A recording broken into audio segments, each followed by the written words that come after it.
Delhi National Capital Region at AQI 430.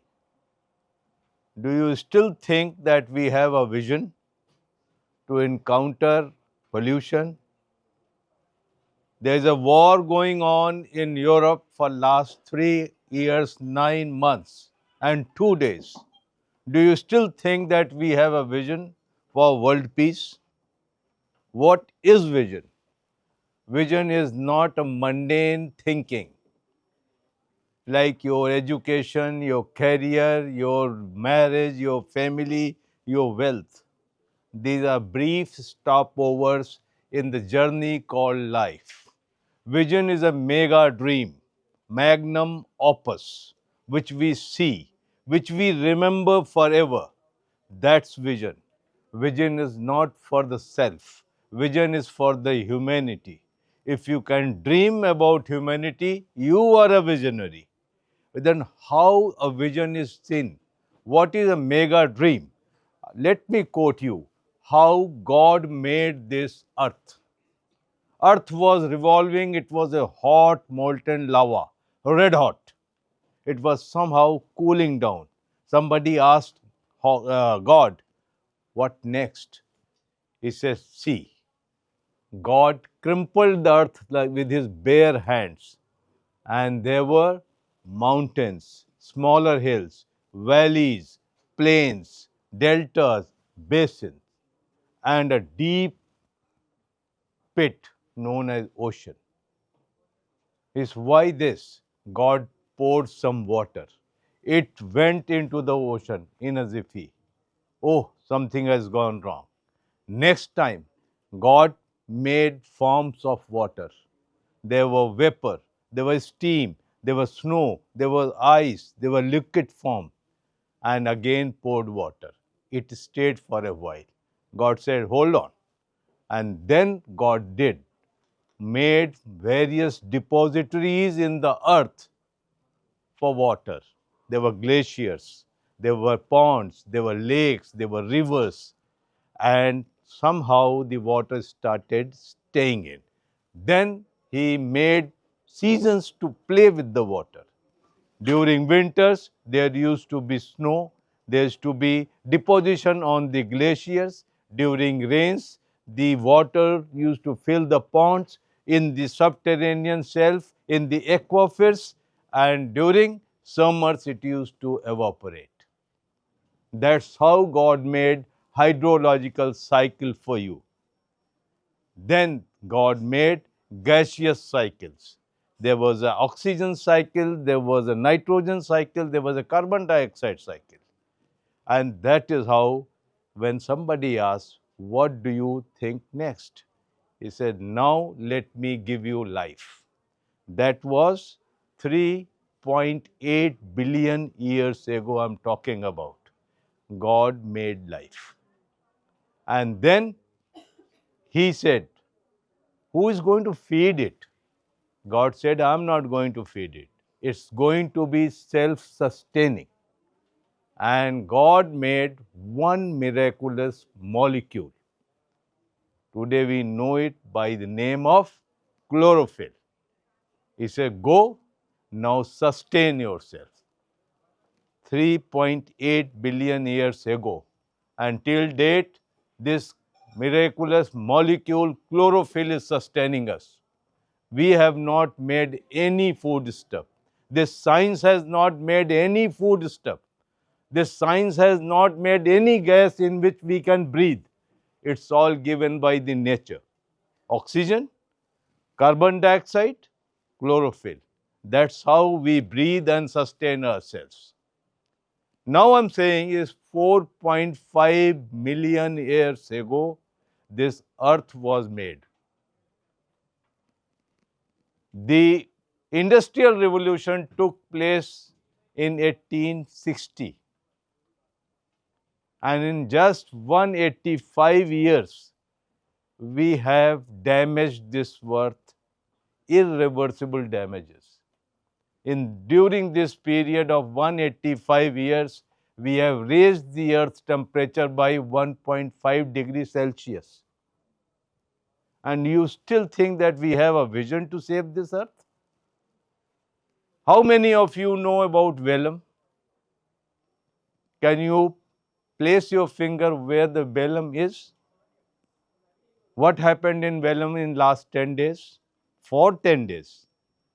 Belém is a city in Brazil where very recently Conference of Parties COP30 was held to think about manners and methods how to save this earth. And to my dismay, no conclusion was achieved. The parties agreed to disagree. Two top polluters and two top economies of the world, USA and China, did not agree to the Belém Declaration. Now, what happens here? When we talk about vision for tomorrow, we always ride our vision on the shoulders of technology.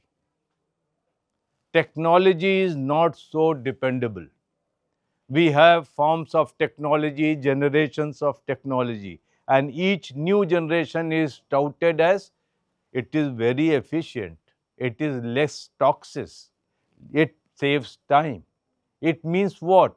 The older form of technology was more toxic, it was sluggish, isn't it?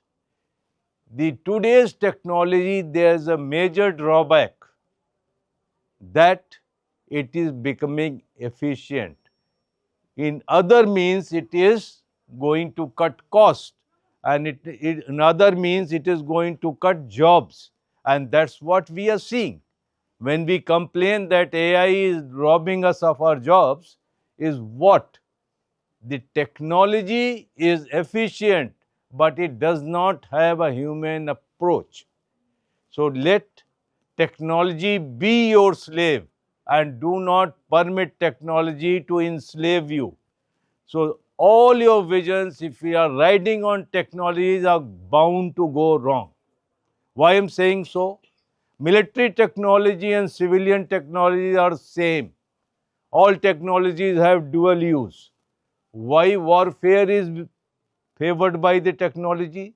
For last 3 years, 9 months, there is a war, major war going on.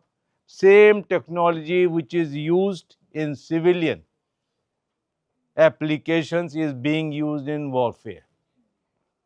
So who is using it? Technology is not fighting there. It is humans we are fighting who have chose progress over, who chose warfare over progress. And that is the thing. When we have a vision, your human factor has to be there.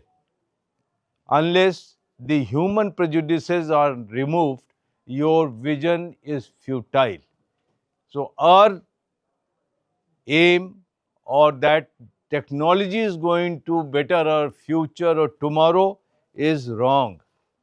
We have to have a human factor coupled with technology, then only you will be able to see a bigger dream known as vision. Coming to world peace, today you talk about there are so many wars going on in this world.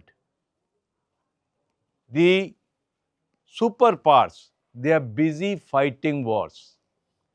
The superpower has prescribed Ukraine a 28-point peace formula, which is saying that Ukraine has to give up 22% of its land to Russia. This is a version of peace.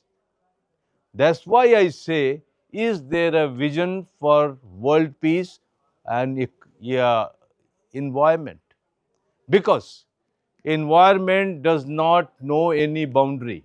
Environment does not need visa to enter one country or other. A volcanic eruption in Ethiopia, and you have problems in Delhi airport.